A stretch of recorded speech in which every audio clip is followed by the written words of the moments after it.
3 दफ़ा उन्होंने मोटरवे पे उसको मोड़ा और ऑर्डर ये था कि खुले डाले में इसको बिठाओ।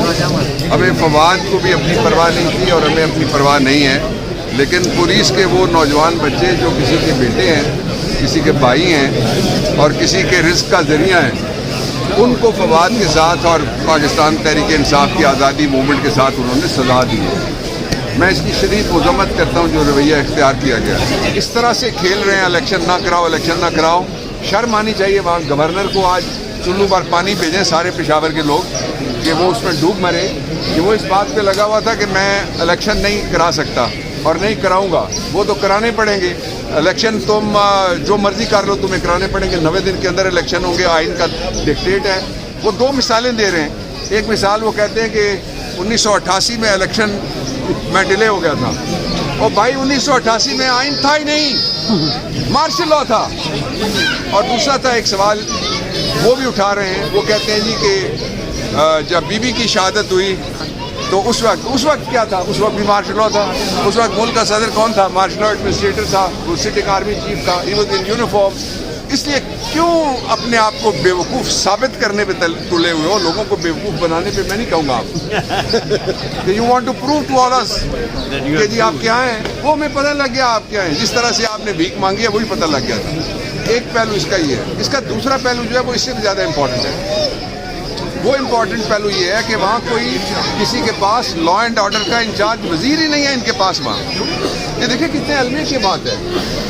लॉ एंड ऑर्डर का जो वहाँ के, जिसको आप होम मिनिस्टर कहें, यही कह देना, जी होम मिनिस्टर जिसको आप कहें, वो ऊपर होता है इंटीरियर मिनिस्टर, वहाँ होम मिनिस्टर होता है। चौधरी साहब भी रहे हुए मिनिस्टर, इसलिए इनसे भी इस्तेफादा किया जा सकता है। बात यह है कि उनका कोई लोगों के तहफ़्फ़ुज़ पे, मुल्क के तहफ़्फ़ुज़ पे, इकॉनमी के तहफ़्फ़ुज़ पे, जमहूरियत के तहफ़्फ़ुज़ पे, आइन के तहफ़्फ़ुज़ पे, महंगाई के ख़िलाफ़ लोगों के साथ खड़ा होने पे कुछ भी नहीं है। उनकी तवज्जो सिर्फ एक है। एक तवज्जो उनकी ये है कि उनके पैसे बच जाएं, जो बड़ी हद तक वो कामयाब हो गए कि केसेस डिले हो गए। मैं रिकॉर्ड पे आना चाहता हूँ। I just wanted to come on record and tell every Pakistani. मैं सारे दोस्तों को बताना चाहता हूँ और भाई बहन जो देख रहे हैं, सुन रहे हैं, सुनेंगे, उनको बताना चाहता हूँ, एक भी केस खत्म नहीं हुआ, एक भी मेरिट पे नहीं चला, एक का भी मेरिट पे फैसला नहीं आया। ये खुद मत हो कि तुम्हें कोई दे के चला गया है NRO 2।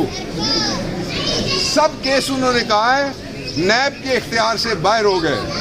आइन का आर्टिकल है 1 और एक ज़ाब्ता फौजदारी में लिखा हुआ है कि दूसरी दफा ट्रायल नहीं हो सकता। ट्रायल हुआ ही नहीं है, फर्ज जुर्म लगी नहीं है, शहादत आई नहीं है, फैसला हुआ नहीं है। तो इसलिए ये सारे केस मैं बताना चाहता हूँ NRO 2 लेने देने वालों को कि ये लेने देना तो अपनी जगह है, लेकिन ये केस हम कहीं नहीं जाने देंगे। किधर ही इंशाअल्लाह।